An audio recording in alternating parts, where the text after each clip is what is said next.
2017-2022, cela fait 5 ans que le pont sur l'Oyapock a été ouvert à la circulation, longtemps après la fin des travaux, pourtant terminés dès 2011. 5 ans plus tard, 5 ans après son ouverture, les plaisanteries, pour ne pas dire les critiques à son égard ne manquent pas. Un pont trop loin, un pont pour rien, un pont trop cher, compte tenu des nombreuses difficultés, notamment administratives, pour le franchir. Quel bilan donc de ces 5 dernières années? Pour en parler, nous sommes ce matin avec Stéphane Granger. Bonjour. Bonjour. Merci beaucoup Stéphane Granger d'avoir accepté notre invitation et d'être avec nous ce matin. Vous êtes géographe, docteur en géographie, chargé de cours à l'Université de Guyane et membre du comité scientifique au CNRS à l'OHM Oyapock. Vous voulez préciser déjà quelque chose? Professeur d'histoire-géographie au lycée Melchior Garret, où je m'occupe de la section internationale brésilienne. C'est important qui a été la première de France. C'est important de le préciser. On va commencer pour resituer un petit peu les choses, Stéphane Granger, par revenir en arrière et comprendre finalement les raisons pour lesquelles ce pont a été construit. C'est à la fin des années 90,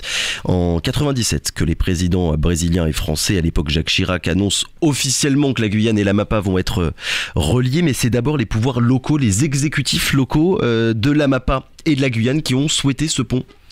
Au départ, c'était une idée du gouverneur de l'Amapá de l'époque, João Capiberibe, dans les années 90, puisque l'Amapá est le seul État du Brésil à ne pas être relié par la route au reste du Brésil, dont il est séparé par la forêt et surtout par l'estuaire de l'Oyapock. Et donc, il y avait une possibilité d'échappatoire routier en direction de la Guyane, et ça collait bien parce que Capiberibe avait de très bonnes relations avec le président de la région de l'époque, Antoine Karam. Et c'est de là qu'est née l'idée du pont, qui a été ensuite relayée aux exécutifs nationaux, c'est-à-dire Jacques Chirac pour la France et Fernando Cardoso pour le Brésil, qui justement, à ce moment-là, signaient un accord bilatéral de coopération qui, pour la première fois, reconnaissait l'existence d'une frontière entre la France et le Brésil, qui passait précisément par la Guyane. Ça a été tout de suite accepté par les pouvoirs nationaux, on va dire, cette idée de créer un pont? Oui, ils ont trouvé l'idée excellente, justement, parce que c'était la fameuse phrase de Jacques Chirac qui disait qu'on va enfin pouvoir aller des États-Unis jusqu'à Buenos Aires en passant par la Guyane, par la route, grâce à ce pont. Oui, bon, et on sait aujourd'hui à quel point ça n'est pas le cas. Pour les deux États, pour la France et pour le Brésil, est-ce que c'était avant tout et surtout un symbole, ou bien les deux États souhaitaient vraiment renforcer leurs relations commerciales, diplomatiques et même sécuritaires? Il y avait les deux. Il y avait l'aspect symbolique, puisque le Brésil est entouré de tout un réseau de ponts transfrontaliers avec l'Uruguay, la Bolivie, le Pérou, l'Argentine, qui s'appellent tous ponts de l'amitié, Brésilo, etc. Donc le Guyana aussi d'ailleurs. Donc la Guyane n'échappait pas à la règle. En même temps, il y avait un vague projet d'échanges commerciaux avec la Guyane, qui fait donc partie de l'Union européenne, et l'Amapá et le Brésil qui font partie du Mercosur. Seulement les protectionnismes respectifs font que, évidemment, il y a très très peu, pratiquement pas d'échanges commerciaux qui passent finalement par ce pont. La coopération régionale avec les pays voisins de la Guyane, Brésil et Suriname, c'est un vieux serpent de mer qui revient. Là, on est en pleine période électorale. Le sujet est même apparu dans les programmes de certains candidats. Ce pont sur l'Oyapock, Stéphane Granger, est-ce qu'il illustre, en quelque sorte, les difficultés qui existent en termes de normes, notamment entre la Guyane et ses pays voisins, et donc là le Brésil? Oui, alors d'une part, le pont fait partie d'un projet qui est donc conçu par l'organisation des pays d'Amérique du Sud, qui est l'UNASUL. Le pont en fait partie. Il correspond également, il y a un projet donc de l'Union européenne qui est, on va dire, coordonné par la Guyane, qui implique des projets transfrontaliers. C'est le projet PCIA, donc qui implique la Guyane, 3 États amazoniens du Brésil, Amapá, Pará, Amazonas, le Suriname et le Guyana. Et le pont, normalement, devait faciliter évidemment les contacts commerciaux, sauf que ce projet de l'Union européenne est un projet qui n'est pas économique, mais qui porte essentiellement sur le développement durable. Avant de revenir du coup sur ce que ce pont a permis ou n'a pas permis en termes d'échanges, notamment commerciaux, j'aimerais juste qu'on dise aussi quelques mots sur les travaux qui ont duré longtemps, ou en tout cas l'inauguration, l'ouverture à la circulation a mis beaucoup de temps à arriver. Pour quelles raisons? Qu'est-ce qui s'est passé exactement? Le pont a été construit plutôt rapidement, au cours de l'année 2011. En revanche, il a mis 6 ans à être ouvert parce qu'il y avait des tergiversations, il y a eu des désaccords entre autorités françaises et brésiliennes. Le pont était en fait complètement asymétrique puisque les Français demandaient aux Brésiliens, pour pouvoir y accéder, des conditions que les Brésiliens, eux, ne demandaient pas aux Français. Parmi ces conditions, bien sûr, le visa. nécessaire pour les Brésiliens, mais pas pour les Français. Les Brésiliens ont besoin d'un visa pour aller en Guyane, mais pas pour aller à Paris, par exemple. Et puis, d'autre part, des normes techniques. Alors, il était question que les véhicules brésiliens, ça posait des problèmes par rapport aux normes devant passer par les mines, par exemple. Et puis, surtout, l'assurance, qui a été maintenue, puisque les véhicules brésiliens qui passent par le pont vers la Guyane doivent payer obligatoirement une assurance de 175 €, ce qui est évidemment une forte somme pour le Brésil. Et du coup, cette asymétrie qui était là dès le début de ce projet, on la retrouve aujourd'hui, puisqu'il y a aussi une différence considérable entre, d'un côté, le nombre de Français et de Guyanais qui empruntent le pont, et de l'autre, le nombre de Brésiliens. Voilà, alors il y a une étude assez récente qui a été faite par l'OHM Oyapock en partenariat avec la DEAL, me semble-t-il, de Madame Cornoux, qui montrait que 1% seulement des véhicules qui franchissaient le pont étaient immatriculés au Brésil. Donc le pont est essentiellement emprunté par des résidents en Guyane qui vont soit faire du tourisme, soit acheter des produits, passer le week-end du côté Oyapock. Et à ma connaissance, les seuls véhicules brésiliens qui ont franchi le pont en direction de la Guyane étaient des véhicules, on va dire, officiels. Il y a eu par exemple le maire de Macapá qui est venu pour son partenariat avec son jumelage avec Kourou et avec Cayenne. L'Université fédérale de l'Amapá qui est venue pour un programme de recherche. Et puis un partenariat avec la Chambre de commerce, l'équivalent de la Chambre de commerce en Amapá, pour un camion de boulangerie, de formation de boulanger pour le lycée hôtelier de Melchior-Garret. Et d'ailleurs, vu que vous parlez d'officiel, on va dire, Stéphane Granger, c'est ce que vous me disiez il y a quelques minutes, le pont, certes, a été ouvert à la circulation en 2017, mais il n'a jamais été inauguré officiellement entre les représentants de l'État français et de l'État brésilien. Alors, c'est un petit peu compliqué, parce que en fait, il a bien été inauguré côté français, parce qu'il a été inauguré par le préfet, ce qui avait choqué un petit peu, puisque normalement, l'esprit de la décentralisation, ça devait être le président de région ou de la collectivité. Mais en fait, il a été financé par l'État, donc c'était normal.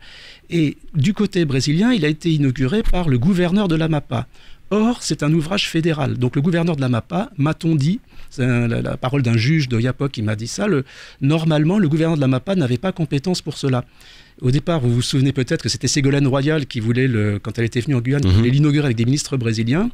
Les ministres brésiliens ont refusé en disant que le pont n'était pas prêt, parce qu'il manquait encore la voie d'accès vers le bourg d'Oyapock, il manquait le bâtiment de la douane et des services vétérinaires. Du coup, on refusait l'invitation de Ségolène Royal. Et donc, il n'y a pas eu d'officiels fédéraux brésiliens. Alors, il avait été question à l'époque que M. Sarkozy et Lula voulaient l'inaugurer ensemble, mais le pont n'était pas terminé quand ils ont terminé leur mandat respectif. Et puis, pour l'instant, comme les relations entre les deux présidents actuels sont plutôt froides, on verra dans un avenir futur. Avec les élections brésiliennes qui arrivent dans quelques mois. Vous nous avez donné, Stéphane Granger, les chiffres, en tout cas la part entre les Français et les Brésiliens qui empruntent ce pont, 99% de Français, 1% seulement de Brésiliens. Est-ce qu'on a des chiffres aussi sur la circulation, savoir vraiment combien de personnes empruntent ce pont tous les jours côté guyanais du coup? Alors j'avais entendu parler d'un chiffre d'une moyenne de 80 véhicules par jour. Oui. Et surtout, ce que craignaient beaucoup les piroguiers, en fait, qui assurent, les taxis pirogues qui assurent le service entre Oyapock et Saint-Georges, craignaient beaucoup pour leur profession. Certains, d'ailleurs, ont suivi des programmes de reconversion. Les piroguiers que j'interroge me disent en général qu'ils ont perdu entre 30 et 40% de leur clientèle. Il faut savoir que quand le pont a été ouvert, il était fermé le week-end, le samedi après-midi et le dimanche, ce qui fait que les Guyanais qui voulaient passer le week-end à Oyapock étaient quand même obligés de prendre la pirogue. Depuis, le pont est ouvert tous les jours, il a rouvert au mois de décembre dernier, mais bon, il y a encore apparemment beaucoup de personnes qui préfèrent prendre la pirogue, ne serait-ce qu'avec la pirogue, on n'est pas contrôlé. Donc quand on veut ramener des produits du Brésil, on ne tient pas spécialement à passer par la douane. Donc les pirogues continuent à être très empruntées, surtout que tout le monde n'a pas de véhicule à Oyapock comme à Saint-Georges. Est-ce que ce qui provoque, on va dire, les nombreuses critiques qui sont faites au pont, c'est la disproportion entre d'un côté son architecture qui est immense, tout en béton, tout en acier, son coût aussi, on parle d'un prix entre 30 et 50 millions d'euros, et de l'autre côté le peu de personnes qui l'empruntent. C'est la différence entre les deux qui cristallise, on va dire, ces critiques-là, Stéphane Granger. On s'aperçoit que le pont est essentiellement symbolique, mais au départ, quand il a été conçu, surtout au niveau national, et fédéral côté brésilien, il y avait bien un but de futurs accords commerciaux. On se souvient que l'an dernier avait été signé un accord commercial entre était un projet de signature entre l'Union européenne et le Mercosur, qui finalement n'a toujours pas vu le jour. Mais évidemment, alors, les autorités nationales se disaient ces produits, quand il y aura des échanges entre le Brésil et la Guyane, pourront passer par le pont. Mais d'une part, ça sera là encore asymétrique parce que ce sera surtout le Brésil qui vendra des produits. D'autre part, le pont nous relie non pas au Brésil d'une façon générale, mais à l'Amapá.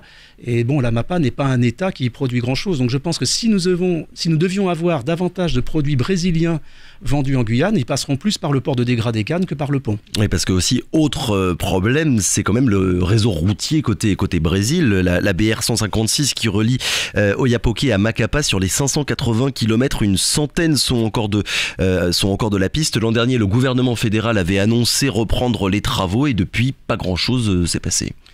Alors en fait, le goudronnage de ces 100 km, j'ai pas l'impression qu'il avance beaucoup. J'ai encore emprunté cette route le mois dernier. En revanche, les travaux actuels portent sur les ponts. Il faut quand même savoir qu'il y avait une bonne plusieurs dizaines de ponts qui traversent les différents cours d'eau entre Oiapoque et Macapá et que ces ponts étaient pour la plupart en bois et ne paraissaient pas très solides. Il y a d'ailleurs Oiapoque a été coupé du reste de l'Amapá par l'effondrement d'un pont il y a plusieurs années. Et donc ces ponts sont actuellement en reconstruction pour faire des ponts, on va dire, plus solides en béton. Stéphane Granger, vous nous avez expliqué tout à l'heure que finalement ce sont avant tout les pouvoirs locaux, les pouvoirs exécutifs locaux qui ont voulu ce pont et non pas les présidents français et brésiliens, mais les populations, la population guyanaise d'un côté, la population brésilienne de l'autre. Est-ce qu'elles souhaitaient vraiment ouvrir ce pont entre les deux territoires ? Non, parce que en fait, il y avait l'Oiapoque le fleuve est un bassin de vie. Les deux communes vivaient en symbiose, se complétaient chacune. Et en fait, pour faire le pont, il a fallu prolonger la route de Cayenne à Saint-Georges, parce que je rappelle que jusqu'à 2003, Saint-Georges n'était pas relié par la route au reste de la Guyane. Et cette prolongation, cette connexion de Saint-Georges, cette captation de Saint-Georges par le littoral guyanais et par Cayenne, pouvait donc à terme faciliter l'immigration. Oui. Et donc la police aux frontières a été installée à Saint-Georges, et alors que jusqu'en 2003, les Brésiliens pouvaient aller comme ils voulaient à Saint-Georges, ils ne pouvaient pas aller au-delà de toute façon, sinon à prendre l'avion, là désormais, il a fallu qu'ils produisent un visa pour pouvoir simplement traverser le fleuve et aller sur la rive franco-guyanaise.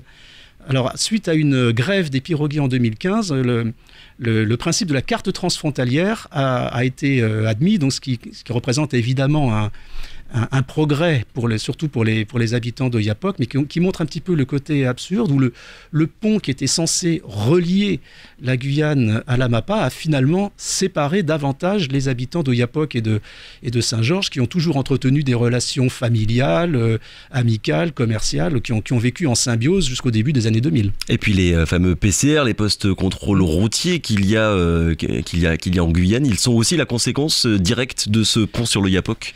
Alors, il semblerait que le PCR installé d'abord à Bélizon puis à Regina était au départ plus pour lutter contre les braquages qui avaient lieu sur la RN2 que contre l'immigration proprement dite. Mais dans la mesure où il faut présenter des papiers en règle, il est évident que ça a eu un lien sur l'immigration vers la Guyane. Alors, effectivement, on sait que l'année qui a suivi la construction de la route, l'expulsion, les reconduites à la frontière de Brésil ont été multipliées par 4. Mais c'est aussi parce qu'ils étaient plus faciles à attraper et c'était souvent la même personne qui apparaissait plusieurs fois dans les statistiques. Alors, ce qui est intéressant, c'est que le barrage, à l'époque où il était à Bélizon, il semble qu'il ait retenu des Brésiliens qui étaient candidats à l'immigration vers Cayenne, qu'il les ait retenus sur Regina. Et Regina, à ce moment-là, a connu, semble-t-il, une certaine augmentation de la population. Mais je tiens quand même à préciser que il semble que l'immigration brésilienne vers la Guyane maintenant soit assez largement tarie en dehors des orpailleurs et que ce sont maintenant les immigrants qui traversent la frontière de l'Oiapoque sont essentiellement en ce moment des Syriens, des Africains subsahariens, Africains de l'Ouest et des Haïtiens ou Dominicains qui contournent par le Brésil. Et justement, puisque vous parlez d'immigration, Stéphane Granger, il y a quelques années, on voit bien qu'on parlait beaucoup, qu'on souhaitait beaucoup quelque part une coopération renforcée avec le Brésil. Là, sur les questions de la sécurité, de l'immigration, le discours, il a changé, on n'est quand même plus dans la même dynamique. Du coup, est-ce que ce pont, il est condamné à rester comme ça dans les années à venir ? Alors curieusement, il y a eu un effet paradoxal de la pandémie, c'est-à-dire que la frontière a été complètement fermée, même si on sait qu'elle a continué d'être traversée, le pont a été fermé, mais il y a eu une intensification de la coopération policière et militaire entre les polices et armées françaises et brésiliennes. C'est la seule conséquence positive, on pourrait dire. Oui. Sinon, bon, les relations, bien sûr, ont continué, Oui. mais tant qu'il y aura de toute façon ce sous-développement de la Guyane et de l'Amapá d'un côté, cette absence de relations commerciales et même cette obligation du visa par les Brésiliens, ces normes extrêmement contraignantes pour les Brésiliens, le pont continuera à être complètement asymétrique, c'est-à-dire essentiellement fréquenté par des véhicules guyanais. Un pont pour rien, où il y a quand même de l'espoir, on peut dire. Alors, il y a le côté symbolique, c'est le fait que la Guyane s'insère de plus en plus dans un continent sud-américain auquel elle avait largement tourné le dos.